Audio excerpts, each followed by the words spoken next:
सब कुछ करने को तैयार सभी अफसर उनके, वो सब कुछ करने को तैयार सभी अफसर उनके, जेल और सुधार घर उनके सभी दफ्तर उनके, जेल और सुधार घर उनके सभी दफ्तर उनके, कानूनी किताबें उनकी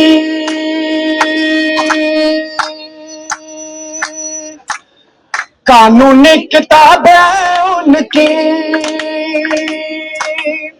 कारखाने हथियारों के पादरी प्रोफेसर उनके, जज और जेलर तक उनके सभी अफसर उनके, सभी अफसर उनके।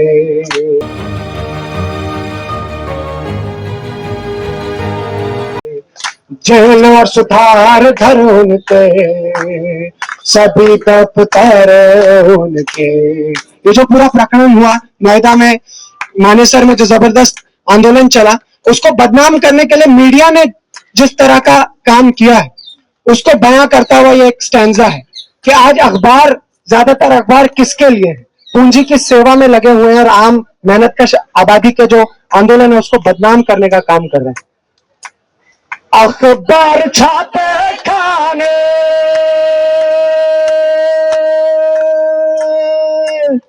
अखबार छापे खाने, हमें अपना बनाने के बहाने चुप कराने के, नेता और गुंडे तक उनके सभी अफसर उनके, नेता और गुंडे तक उनके सभी अफसर उनके, वो सब कुछ करने को तैयार सभी अफसर उनके, जेल और सुधार घर उनके सभी दफ्तर उनके। ये जो सब कुछ आज इनका है वो हमेशा इनका नहीं रहा। एक दिन ऐसा आएगा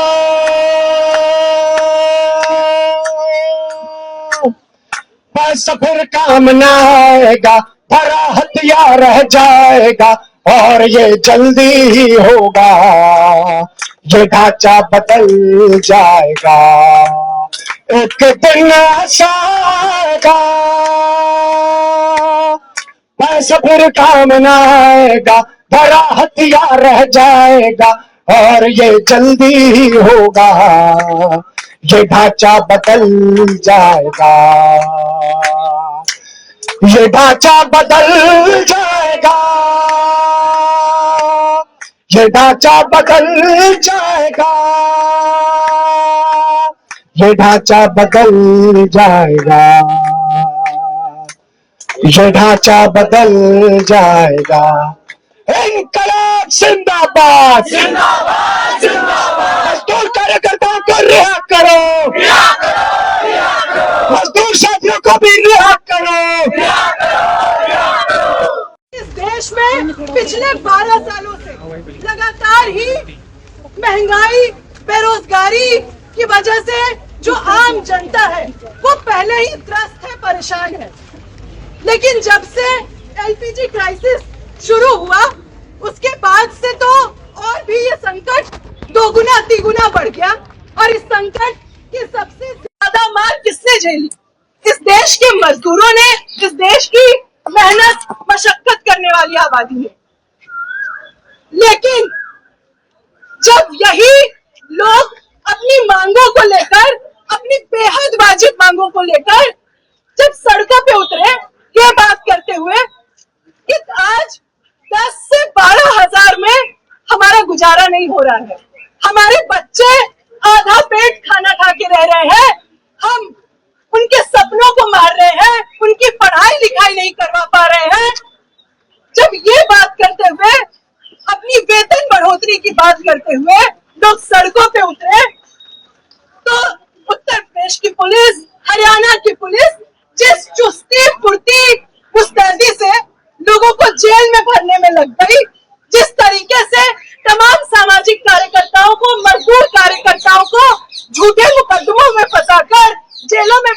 गई वही हरियाणा और यूपी पुलिस तब कहाँ थी जब पिछले 12 सालों से लोग आधे पेट खा के रह रहे थे?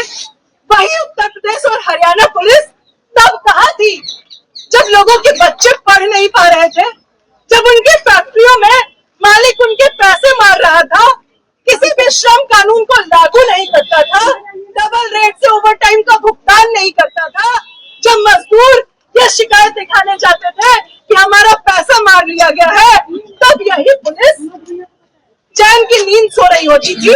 लेकिन आज जब वो लोग अपनी बेहद जरूरी और बुनियादी मांगों को लेकर सड़कों पे उतरे, तो जितनी फुर्ती दिखाई है पुलिस ने और तमाम उन असंवैधानिक और गैर कानूनी तरीकों का इस्तेमाल किया है जो इससे पहले शायद ही किया हो, और वही अपने पुराने टूल किट के साथ एक बार फिर जो इस वक्त देश में राज कर रही भाजपा सरकार है, इस पूरे आंदोलन का मजदूरों के हक हुकूक की आवाज को दबाने के लिए अपने वही टूल किट को एक बार फिर से उतार दिया है।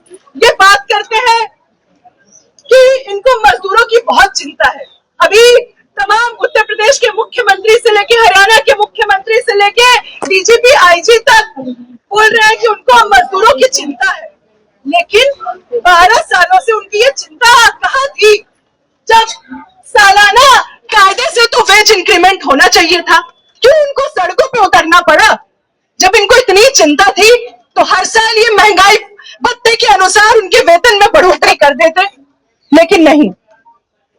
तो आज हम लोग देख ही रहे हैं कि एक बार फिर जैसे कि पहले भी इन्होंने तमाम, चाहे वो सीएनआरसी का आंदोलन रहा हो, भीमा कोरेगांव रहा हो, या तमाम जो लोगों के हक अधिकार की आवाज है उसको दबाने के लिए जिस तरीके से साजिश के तहत जो सच बोलने वाले लोग हैं, जो लोगों के हक अधिकारों की बात करने वाले लोग हैं, उनके ऊपर फर्जी मुकदमे डालकर उनको जेलों में बंद कर दिया।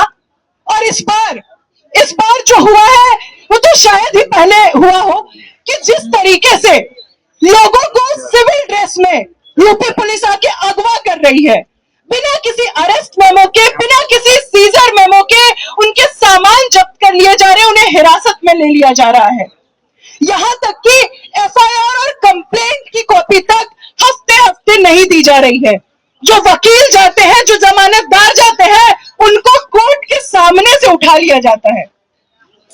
तो आज ये स्थिति है इस देश में कानून की, इस देश में संविधान जिसका पालन करने की दुहाई दी जाती है, उस संविधान, उस कानून, उन नियम की किस तरीके से धज्जियां उड़ाई जा रही है वो हम तमाम लोग देख रहे हैं। आज हम लोग अपने प्रोटेस्ट की यहाँ शुरुआत कर रहे हैं कुछ नारों के साथ। अलग अलग संगठनों से हमारे बीच बहुत सारे वक्ता हैं, हमारे बीच टीचर्स, प्रोफेसर्स भी शामिल हैं। वो सब लोग यहाँ आकर अपनी बात रखेंगे। तो आप तमाम लोगों से कहेंगे कि अभी कुछ नारों में हमारा साथ दीजिए। एक गीत के साथ हम लोग आज के अपने प्रदर्शन की शुरुआत करेंगे। तमाम गिरफ्तार साथियों को रिहा करो, फर्जी मुकदमे वापस लो, फर्जी मुकदमे वापस लो, गिरफ्तार साथियों को रिहा करो। यूपी पुलिस की गुंडागर्दी नहीं चलेगी, यूपी पुलिस की गुंडागर्दी नहीं चलेगी। मजदूर एकता जिंदाबाद, मजदूर एकता जिंदाबाद। भाजपा सरकार शर्म करो, फासीवाद मुर्दाबाद, इनकलाब जिंदाबाद। पूरे देश के अंदर जहां कहीं भी बहुजन समाज पर एट्रोसिटीज होती है, उस एट्रोसिटीज पर अगर वो व्यक्ति, वो परिवार मेरे पास तक पहुंच जाता है, जिन केसेज में मेरे फोन के जाने के बाद एक्शन हुआ, उस पर रेप केस तक है, कुल्हाड़ी से काटे हुए हमारे समाज के, बहुजन समाज के लोगों को काटा गया, उन पर कार्रवाई कराने का काम किया।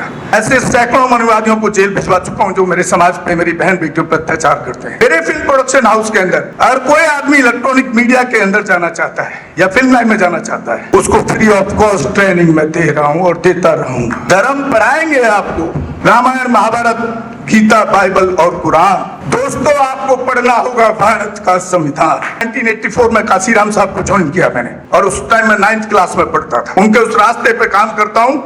सामाजिक आंदोलन चलते रहना चाहिए, राजनीतिक आंदोलन चले या ना चले। ना बिकता हूँ, ना मुझे कोई खरीद सकता है, ना समझौता करता हूँ। सिर्फ 18 घंटे काम करता हूँ। जब तक मेरे समाज के, बहुजन समाज के पीड़ित व्यक्ति को न्याय नहीं मिल जाता, तब तक मैं बाबा साहब के विचारों और संविधान पर चलता हूँ। 9810085714। गांव की घटना है। ठाकुरों ने राइफल से गोली चलाई, मारने का प्रयास किया, सिर्फ बारात चढ़त के ऊपर की, इस रास्ते से बारात नहीं चढ़ेगी, ठाकुरों का रास्ता है। सारे चैनल को बोला कि भाई स्टोरी चला दो, किसी कोई चैनल पे स्टोरी चलाने के लिए तैयार नहीं होगा। कौन से बहुजन समाज को न्याय दिलाने की बात कर? काशीराम साहब कहते थे कि मैं किसी की शादी में नहीं जाऊंगा, किसी के फंक्शन में नहीं जाऊंगा, किसी के घर नहीं जाऊंगा, ना शादी करूंगा, ना गए कभी। जो संगठन, जो राजनीतिक लोग चला रहे, वो अपने घर में पहले सुरक्षा और बंगला और पैसे का और बड़ी कार का इंतजाम कर रहे हैं। उस पर भी आपको सोचना चाहिए। फिल्म लाइन और इलेक्ट्रॉनिक मीडिया में इस समाज के लोग, जो पुअर सेक्शन है, पुअर कास्ट जिसको कहते हैं, SC ST OBC माइनॉरिटी, एक भी चैनल का कोई भी मालिक इस देश के अंदर आज तक नहीं है। क्यों नहीं है? हमारा चैनल लाइक, शेयर, सब्सक्राइब देखना मत भूलिएगा। इसी के साथ आप लोगों से विदा लेता हूँ। जय भीम, जय भारत, जय संविधान, नमो बुद्धाय।